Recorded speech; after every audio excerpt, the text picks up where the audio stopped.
नाशिक जिल्ह्याच्या पूर्व भागाकडे पावसानं पाठ फिरवल्याचं चित्र आहे। भर पावसाळ्यात अनेक गाववाड्यांना टँकरनं पाणी पुरवठा केला जातोय। येवला, नांदगाव, मालेगावात टँकरची संख्या अधिक आहे। येवला तालुक्यामध्ये 26 गावं आणि 30 वाड्यांना टँकरनं पाणी पुरवठा केला जातोय। बागलाण तालुक्यात देखील पाण्याची समस्या गंभीर बनत चाललेली आहे।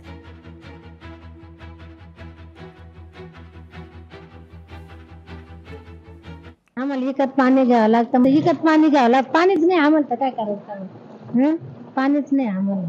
मग आम्हाला ना पाणी पाऊस पडत तर पाणीच द्या। पाऊस पडला नसल्यामुळे आम्हाला विहिरीला सुद्धा पाणी म्हणजे उतरलेलं नाहीये, तर सरकारने आमच्या पाण्याची समस्या दूर करावी। सध्या आम्ही पाणी विकत घेऊ राहिलो आणि विकत घेऊन किती घ्यावं? आम्ही हात मजूरवाले लोक आहे, कधी पैसा असतो कधी नसतो। लोकशाही मराठी ऐका, पहा, जागरूक रहा।